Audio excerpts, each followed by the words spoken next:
de Nostradamus. Donc, le prochain débat.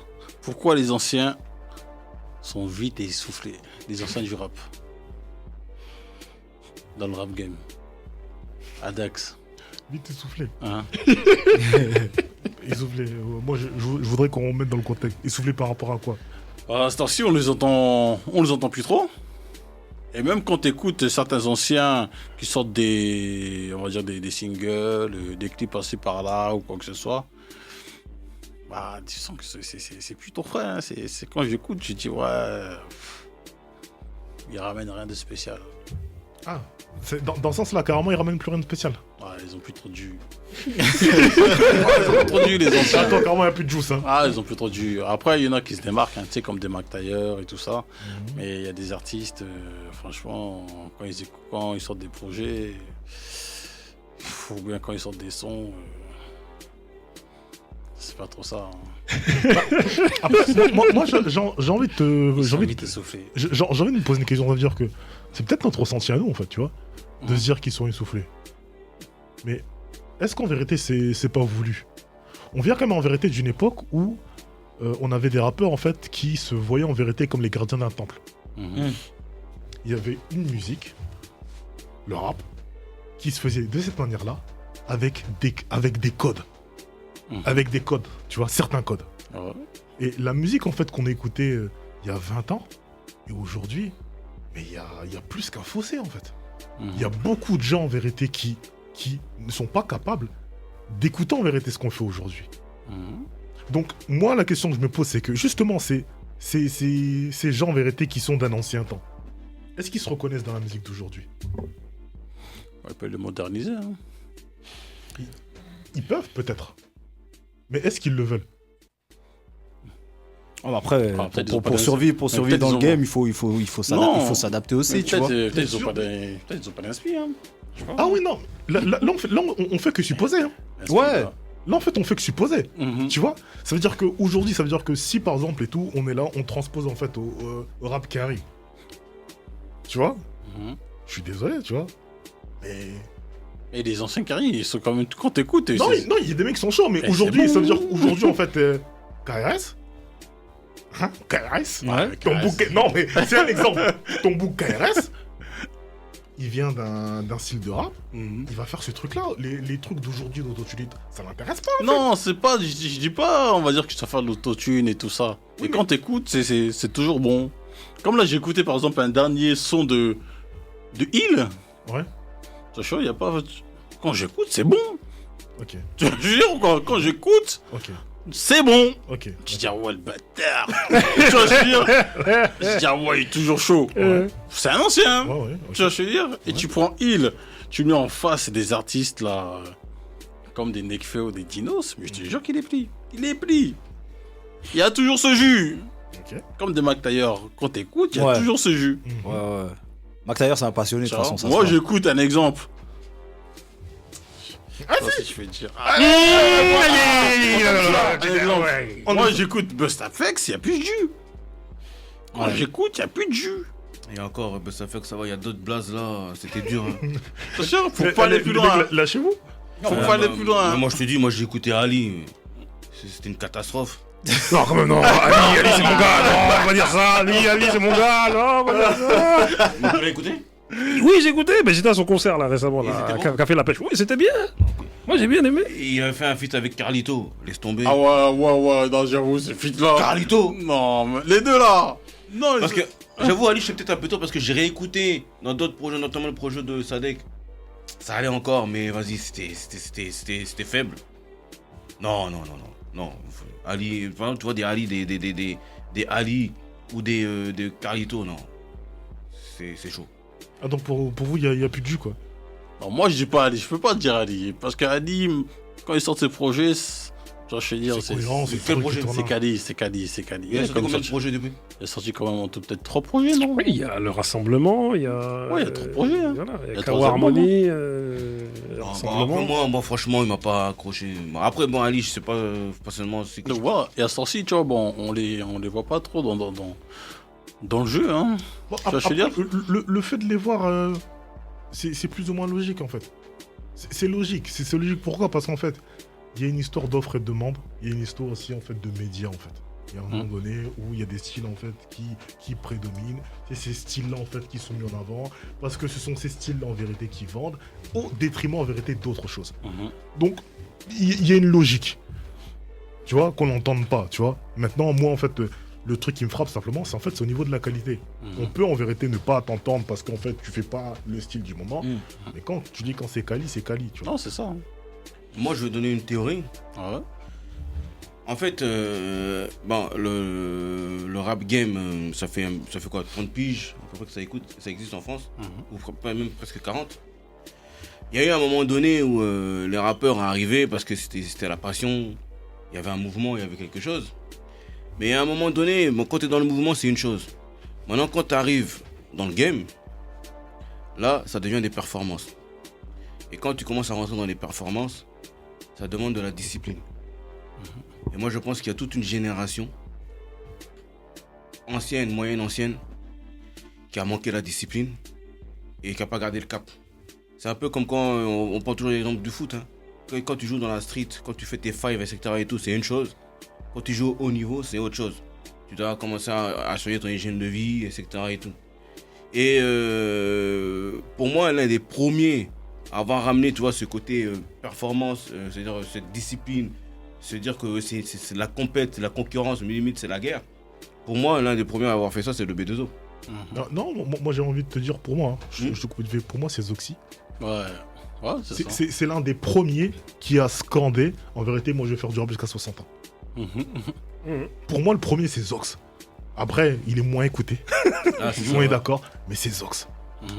C'est ça, je me souviens même d'une interview de B2O, c'était au tout début c'était au milieu des années 2000, hein, 2006, 2007. Il disait, ouais, parfois t'as des rappeurs, ils sont là, ils arrivent sur scène avec les mêmes sapes que dans la tête qu'il a porté toute la journée là, en faisant sa vie grave. Et en fait, toi, c'est des petits détails comme ça auxquels ces gens-là ne pensaient pas et ne comprenaient pas. Il y a même des anciens qui ont cette reconnaissance, pour les vrais qui savent, mais qui n'ont jamais déconné, comme des Daddy Nan. Et quand tu regardes les Daddy Nan, quand tu écoutes un peu les coulisses, ben voilà, le gars... Oh, non, Smandou, mec. Non, moi je parle juste en termes d'artistique. Moi, je non, mais ça joue, parce qu'en fait, quand tu dis il s'essouffle, c'est-à-dire quoi, il s'essouffle? C'est-à-dire qu'il fait un projet, deux projets, après c'est vite fini. Mais le mec, il avait du talent. Pourquoi ce talent, il n'a pas disparu? Il s'est pas envolé. Même tu écoutes, même quand tu entends les fameux rois sans couronne, Nesbill, Salif, Desporuti, tous ces gens-là, là, à un moment donné, quand tu te poses la question de savoir pourquoi ils ont fait un projet qui a touché tout le monde, qui a marqué tout le monde, et puis ça s'est arrêté, quand tu prends ce recul et tu commences à réfléchir, et puis de temps en temps tu entends des échos, tu comprends vite. Il y a un manque de discipline. Ouais, mais au-delà de ça aussi, les gars, le rap, c'est du sport. Le rap, c'est du sport. Je m'explique. Il y a des gens qui vont être forts à un moment donné et ils vont arrêter. Alors que normalement, il y a des gens qu'on n'entend plus mais qui continuent de pratiquer. Ça veut dire que le rap, il est en constante évolution. Tu vois ce que je veux dire ou pas? Il y a des mecs qui vont s'arrêter 2-3 ans, mais entre-temps, il se sera passé trop de choses. Et eux, ils vont revenir comme à l'époque où ils se sont arrêtés. Mais frère, ils sont en retard déjà. Non mais je sais pas si vous voyez ce que je veux dire. Et ça, des fois, c'est ce qui fait que justement... C'est le cardio fait tout ça. C'est ça. Mais les mecs, ils arrêtent à un moment donné, mais ils arrêtent d'écrire, ils font plus rien. C'est du sport, les gars. Si vous arrêtez de pratiquer, les gars, soyez pas étonnés si vous êtes dépassés en vrai. Ouais. Tu vois? Ouais, c'est ce que je veux dire. C'est le manque de discipline en fait. Bah bien sûr, c'est ça. Et souvent, cette histoire de manque de discipline, moi j'ai l'impression que ce sont des attributs en vérité qu'on voit en vérité aux gens en fait qui sont doués en fait de nature. Parce que ce sont des gens en fait qui ont toujours eu l'habitude en vérité d'être au niveau et d'être au-dessus sans faire les efforts. Exactement. Tu vois? Tu vois? C'est vrai. Et le plus dur en vérité, c'est pas d'être en haut. Le plus dur, c'est de rester. Voilà, c'est ça. Tu vois? Être en haut, c'est le début de la base, c'est le début du bail en fait. Bah ouais. Tu vois? Tu peux être en haut un jour, mais en fait, c'est pas ça le truc. Quand t'es là, tu fais ce truc-là. Quand t'es en haut, en fait, le plus important, c'est oui, c'est maintenir. C'est ça, c'est d'être constant. Hein. Moi, je crois que le rap, c'est comme la vie. Hein. Soit tu t'adaptes, soit tu meurs. T'as vu? Et moi, je crois aussi que je rejoins, je suis OBG, le rap, c'est un sport. C'est-à-dire que Par exemple, Nas, il a sorti un dernier album là. Ouais. Il kick. Ouais, bon. Que tu l'as rappé. C'est-à-dire que. c'est bon. Et je rejoins le frère du Bronx. À un moment donné, t'as vu, je crois que les artistes américains, eux, ils continuent à rapper, à s'entraîner. Ouais, c'est ça. Hein. Par exemple, là, j'ai vu le versus récemment, là, tout à l'heure. Là, je regardais le versus Big Daddy Kane. Ouais, et KRS-One. Est-ce que vous avez vu comment Big Daddy Kane il rappe? Mais bien sûr. À plus de 60 ans. Même KRS. Même KRS, même À un KRS. moment, il envoie un truc en acapella, c'est n'importe quoi. C'est chaud. Non, c'est chaud. Big Daddy Kane, il vient, il rappe sur une prod de Prodigy, là, de Monty. Et t'as vu comment il kick ça? Bien sûr. Plus de 60 ans. Ouais. Je te jure. J'ai dit Joe. Non, tu vois, les Américains, c'est autre chose. Non, c'est quelque chose. Non, c'est quelque chose. Non, comment les carrés sont prêts? Non. Parce que vous le dites très souvent. Chez eux, c'est une culture. Ouais, c'est ça. Ça coule dans leur veine. Ça se vit. Limite même, c'est tout ce qu'ils ont. Ils peuvent pas lâcher ça comme ça. Et moi, je me dis que t'as vu, dans les années, tu sais, avant les années 2000, il y a toute une case de rappeurs, t'as vu, qui, après 2000, ils avaient plus le niveau qu'ils avaient dans les années 90. Tu vois, c'est-à-dire que même les mecs de Time Bomb, hein, souvent je dis Time Bomb, mais le problème c'est que quand les mecs de Time Bomb sont revenus, c'était plus le même niveau. C'est-à-dire, c'était plus pareil. Par exemple, les X-Men, quand ils ont sorti leur premier album en 2000 ou 2001, me semble-t-il, ou 99, je crois, ou même Booba, il avait fait son apparition à Skyrock, là, on avait dit, oh, il y a Booba qui a rappé à Planet Rap, tu vois. Et ils avaient plus le même niveau que 97, 96. Parce que les mecs, à un moment donné, je pense qu'ils ont dû s'arrêter, et puis après, vas-y. Mais après, en même temps, le truc, c'est que le rap, c'est une musique c'est la musique de ces gens-là. T'as vu? Ces gens-là n'ont jamais été considérés comme il fallait, et du coup, t'as vu, ces gens-là aussi, t'as vu, ils malheureusement, les aléas de la vie, t'as vu, c'est-à-dire, t'as vu que le rap n'a jamais été une musique considérée, et elle a été pratiquée par des gars qui ont des problèmes, comment dire, plein de problèmes d'argent, plein de problèmes sociaux, donc les mecs ont dû s'arrêter. On va dire, tu rappes, tu peux continuer à bien rapper si tu manges bien. Si par exemple à un moment donné t'as vu ta vie ça se passe bien, et même des fois même je dis, même si tu manges trop bien, tu vas, de toute façon tu vas mal rapper même, parce qu'à un moment donné tu vas plus bien répéter, tu vois, plus t'entraîner, tu vois. Mais tu vois, mais c'est ce que Nubi disait dans l'interview avec Grice, donc gros big up à Grice. Il disait, mais attends, toi tu mets ton énergie dans la musique, tout ça, mais tu manges pas. Si tu manges pas, poto, arrête. Tu vois, ça veut dire qu'il y a des gens qui rappaient parce que, ok, c'est bien beau de dire oui, te mettre une tape dans l'épaule en disant, ah, j'avoue, t'es fort. Derrière, il y a des mecs qui graillent, mais toi, tu grailles pas. Gros, tu t'arrêtes. Mais moi, dans tout ça et tout, moi, c'est pour ça que je trouve que c'est super beau comme sport. Ouais, c'est clair. Tu vois? Ah oui. En fait, ça veut dire que l'histoire, là, l'intérêt qu'on porte justement à tout ça, c'est à cause de ces histoires-là, en fait. De ces mecs, en vérité, qu'on voit comme des fondateurs qui n'ont touché aucune bille. Des mecs en vérité qui sont arrivés comme des arrivistes, qui mangent comme pas possible. C'est pour ça que c'est aussi beau en fait. Ouais. Tu vois, et à un moment donné où en fait les mecs faut se dire, bah c'est ça. C'est le game les frères. C'est le game. Non, parce que le rap c'est un sport, c'est une musique difficile. Hein. Bien sûr. Et pour par exemple, il y a des mecs, par exemple, moi je me souviens, je parlais avec un gars à moi, Deddy, un grand de chez moi, qui me disait que des mecs comme Snoop et Nas, t'as vu, ils ont toujours un flow un peu nonchalant. Du coup, ce qui fait que t'as vu, même les mecs quand ils reviennent, et ben t'as vu, ils peuvent toujours s'accrocher à ce flow, nonchalant, c'est-à-dire, vas-y, t'as vu, tu peux continuer à répéter et à garder un certain niveau. Par exemple, un mec comme Busta Rhymes. T'as vu, le boss. C'est un flow qui est chaud à gérer, t'as vu. C'est-à-dire que si lui il se maintient pas, si lui il répète pas, tu vois, à un moment donné, je sais qu'avec le Flipmode Squad, carrément ils allaient dans les salles de sport faire du sport pour avoir du cardio même, tu vois. Donc si maintenant des mecs ont des flows compliqués, des flows énergiques. Il est chaud. Ah, c'est compliqué, hein. C'est pour ça que personne ne veut la photo versus. Voilà, t'as vu. Il va baffer tout le monde aussi. Même les petits. Quoi? Même les petits. Quel petit? Qui? C'est basse. Je sais pas moi, mais Ali Baby par exemple. Quoi? Non. Non, je pense que non, même parmi cette génération-là. Ah oui, il va baffer tout le monde. Boss, il baffe tout le monde. Ouais, vraiment. Ok. Non, mais moi je vous crois. Moi j'ai toujours dit c'est le meilleur rappeur au monde. Busta Rhymes. Moi, c'est mon rappeur préféré. Depuis petit. Techniquement, rien à dire. Mais il y en avait un qui l'avait défié comme ça dans le gars de Chicago là. Twista. Ouais, Twista. Mais il a pas duré longtemps malheureusement. Après tout ça, il était là même avant. Enfin, il était là de l'époque. Après, Kanye West l'a remis sur le devant de la scène, tu vois, avec Jamie Foxx, le son, tout ça. Il était lourd ce soir. Donc pour conclure, c'est juste une question de cardio. C'est ça. Non, mais bien sûr, faut pratiquer et puis faut comprendre aussi le monde dans lequel on vit, tu vois. Il y a des gens qui aiment trop rester coincés à leur époque où ils étaient forts. Après, quand on parle d'histoire de manger, c'est comme dans le foot, il y a des grands footeux là qui n'ont pas mangé. Mais qui sont des légendes, c'est-à-dire que c'est des périodes aussi. T'as vu une époque où le foot payait pas plus que ça, putain il a commencé à vraiment plus payer. Je pense qu'aujourd'hui, on est dans une période où le rap n'a jamais autant payé que. Grave. Ah, c'est clair. Tu vois, les rappeurs américains, par exemple, voilà, j'écoutais des trucs un peu de EPMD. Même, tu vois, Paris Smith, Eric Sermon. Tu les entends rapper aujourd'hui, les gars kick. Hein. Non, carrément, les mecs se bonifient. Par exemple, un mec comme Redman, ça se bonifie carrément. Tu dis, mais idiot, t'as jamais arrêté de rapper, toi. C'est comment? T'as plus de 50 ans. Method Man, regarde le flow qu'il a. Non, c'est ça. Tu vois ce que je veux dire, et moi je me dis, même un mec comme Nubi en France, Nubi là qui est en train de revenir là, il a posé sur la compile de DJ Quick. Ouais, j'ai vu. Mais c'est magnifique comme il a posé. Tu dis, non, c'est clair. Hein. Non, la carrière de Nubi, pour moi, c'est pas de sa faute. Il a toujours été mal entouré. Tu vois, je veux dire, les gens ils ont pas cru en lui. Mais c'est pas de sa faute, Nubi. Moi, lui, je le pardonne. Je ne mets pas dans cette catégorie-là. Nibi, c'est juste, on n'a pas cru en lui, hein, malheureusement. Depuis Sectara, on n'a pas cru en lui. Ouais. C'est ça. Myriam, tu veux dire quelque chose? Non, en fait, je pense même pas que ce soit un truc. Parce que de base, la question c'était pourquoi les anciens s'essoufflent.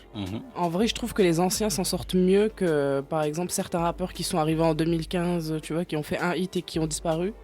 Bah, comme Sadex qui a dit tout à l'heure, le rap, c'est la musique qui se renouvelle le plus. Donc, franchement, j'en veux pas à ceux qui arrivent pas à faire de carrière. C'est que c'est au contraire comment on fait pour pas s'essouffler en fait. C'est ça, c'est que franchement, je salue tous ceux qui arrivent à faire plus de 4 ans de carrière. Franchement, genre c'est un exploit en fait, c'est une perf. Et on en revient au sport, c'est que aussi il y en a qui pensent, je pense qu'il y a un truc avec la culture hip-hop, là où certains rappeurs pensent que on va leur pardonner certains trucs, tu vois, certains manques de professionnalisme, etc. Mais qu'en fait non.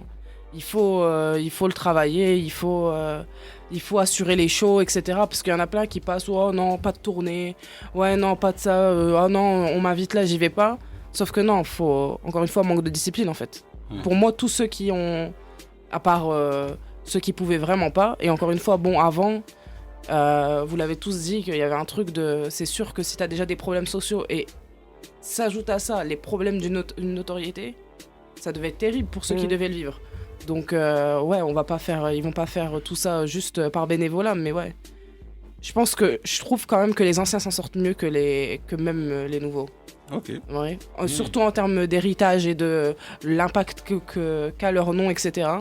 Parce que franchement, des rappeurs de la nouvelle génération qui ont fait peut-être un projet, etc., je pourrais pas t'en citer beaucoup. Hein.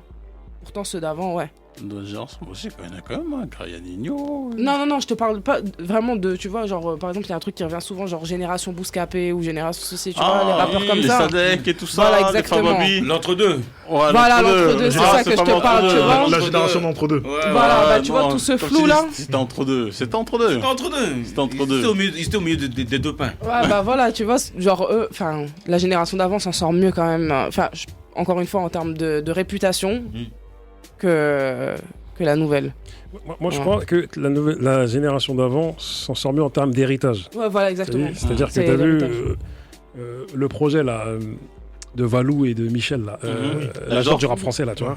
Ouais. Et il y en a qui, comment dire, ça c'est un projet qui est assez, qui a, comment dire, qui prend tout son sens parce que tu sais, les mecs, ils ont laissé un héritage. Après, en même temps, on sait pas dans 20 ans ce qui va en être de ce qui se passe aujourd'hui. Mais on a tous l'impression que tu as vu tellement c'est fast-food, je sais pas si dans 20 ans on va faire l'âge d'or du rap français. Mais peut-être que ce sera toujours le même que celui 2020. De maintenant. Ouais, en fait. C'est ça que je me dis. C'est que dans 20 ans, ce sera encore les Mac Taylor, etc. qu'on citera en fait. Moi je me dis ça. Non, quand même pas. Moi je me dis que ça va rester ça. Bon, quelques années maintenant. C'est parce qu'à l'époque, il y avait une compile qui est Hostile.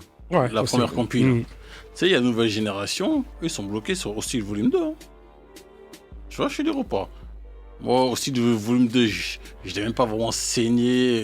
Mais il y en a qui sont bloqués sur ça. Hein. Ouais, mais si tu remarques bien. Je suis d'accord, quoi. Donc c'est juste. C'est par génération. Hein. Voilà, en fait. Hein. Oui, mais t'as vu, regarde. Si on en revient à l'âge d'or du rap français, il n'y a pas beaucoup de gens de Hostile Volume 2 dans l'âge d'or du rap français, tu vois. C'est plus les gens de Hostile Volume 1 de 96 à. Tu vois. Et moi, je me dis, t'as vu, même les anciens, quand tu dis essoufflé, c'est que. C'est du franc à l'euro. Et ça, là, c'est dur, hein. Et les années 2000 à 2010, là, voilà, c'est sombre pour plein de gens. Hein. Et là, les rappeurs qui rappaient dans les années 90 et qui ont traversé le bug de l'an 2000, c'est l'euro. Hein. Non, c'est ça tue tout le monde. C'est-à-dire que des mecs, à un moment donné, tellement tu cours après l'argent, et t'as pas le temps de rapper, t'as plus le temps de t'entraîner. Tu te dis, franchement, 2000, là, c'était compliqué. Parce que quand tu regardes même un groupe comme Arsenic, ils ont même pas 3 albums. Ouais, c'est grave. Oui, bon, après ça, alors c'est... qu'ils étaient dans un jus. Arsenic Adax. Laisse tomber. Non, mais après, est-ce qu'ils ont pris leur temps? Ouais, mais 2003, ils étaient plus là, hein, Arsenic. Hein.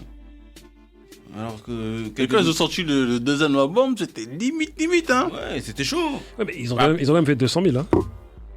En termes de vente. Hein. Ouais, ils ont fait 200 000, hein, quand même, en termes de vente. Hein. Quand même, tu vois. Mais... 200 000 en plus, c'est pas téléchargement physique. Ah, oui, tout ça. c'était... Ah ouais, quand même. Mais c'est vrai qu'ils ont pris trop de temps. De 98 à 2002, là. Non, Joe, c'est trop. Mais parce que tu connais, ils étaient là, on attend. Ouais, mais à l'époque, encore, ça allait, 3-4 ans entre deux albums. Ouais, mais bon, quand même, c'est quand même 4 ans, quand même. Hein, bon, c'est vrai qu'on l'a saigné pendant 4 ans de leur album, tu vois. Après, moi j'ai envie de te dire et tout. Chacun sa manière de voir la musique. Hein. Aujourd'hui et tout, un mec comme Kendrick, c'est pas un mec qui sort des projets tout le temps. Ouais, c'est vrai. Parce qu'en vérité, il y a, tu vois, il y a un truc à l'intérieur qui permet, tu vois. Ça met du temps à digérer. Tu vois, je suis désolé, tu vois. Quand tu vas dans un restaurant où tu manges des vrais bails, tu vois. Tu vois, tu savoures d'une manière différente. Tu vois. Quand tu vas au Domac, tu passes au drive. Aujourd'hui, je connais très peu de boucs en vérité qui vont au McDo qui se posent. Ah ouais, c'est vrai. Tu vois, la musique, c'est la même chose en fait. Si tu vas dans un vrai restaurant, prends ton temps, frère. Si tu prends notre truc, tu drives et tu. C'est juste ça, tu vois. C'est ça. Fallait que je sois là pour entendre ça. Et moi, je me dis vraiment pour finir, t'as vu, le truc, c'est que la différence aussi, t'as vu, dans le statut des anciens aux États-Unis et en France, c'est l'argent en fait. Par exemple, les anciens ils sont beaucoup valorisés au steak parce que aussi leur héritage est valorisé et capitalisé. C'est-à-dire que ils ont méprisé leur économie. C'est ça la vraie chose, c'est ça. Ouais, et pourquoi on fait un versus avec KRS-One versus Big Daddy Kane? Derrière, ils ont engendré un patrimoine. On a parlé avec Monsieur OBJ, ils ont engrangé un patrimoine. C'est-à-dire que Ice Cube, personne peut l'insulter de rien parce que Ice Cube, il est multimillionnaire aussi. Dr. Dre, milliardaire. Des anciens frères, ils sont en place encore. LL Cool J, celui qui l'insulte, il y a même des rappeurs vont dire mais qu'est-ce que tu fais là? Exactement. La preuve, hein, Cannabis à l'époque, Joe, il a voulu tester LL Cool J, l'ancien, ça y est frère, la foudre est tombée sur lui, fin de carrière, terminus, tu vois. Mais tout ça pour dire que tu as vu la différence de statut aussi, c'est parce que pour eux la culture elle est importante aussi, mais il y a du business derrière leur culture aussi. C'est pour ça qu'ils sont encore là les mecs, tu vois. Tu les entends, également un mec comme Ice-T qui faisait des sons contre la police, aujourd'hui il est policier, dans une série. Voilà. Il dit, okay. Non, c'est ça. Hein. Donc en gros, si j'ai bien compris, les anciens du rap français, ils n'ont pas dû gérer ce business-là. C'est parti du jeu. Hein. Ouais, bah après c'était les premiers, premiers, mais aussi, ce qui est bien, c'est qu'ils ont quand même ouvert les portes. Ouais, c'est ça. Tu vois, tu vois et puis t'as vu, ils ont un plafond de verre aussi. T'as vu, t'es le secteur A à l'époque, t'as vu, quand on parle avec Bouboule, ça, moi je sais qu'on avait fait un fréquence rap avec eux où on leur disait c'est de votre faute, vous avez squatté Skyrock, nanani, ils sont avec Desh, ils se sont vénères, on dit comment ça, tu vois. Et après ils nous ont dit, Joe, à un moment donné, on était là, mais on avait un plafond de verre. T'as vu, on a eu nos histoires bizarres là qui se sont passées, voilà. Quand après tu connais le fin mot de l'histoire, tu sais que c'est pas ce qui avait été écrit dans les médias, tu vois. Ils ont dit, à un moment donné, comment tu veux que des gens qui ont des familles qui sont là, qui gèrent l'industrie depuis des années, comment tu veux que nous là, c'est nous qui allons venir gérer leurs affaires? Non frère, à un moment donné, ils vont t'écarter.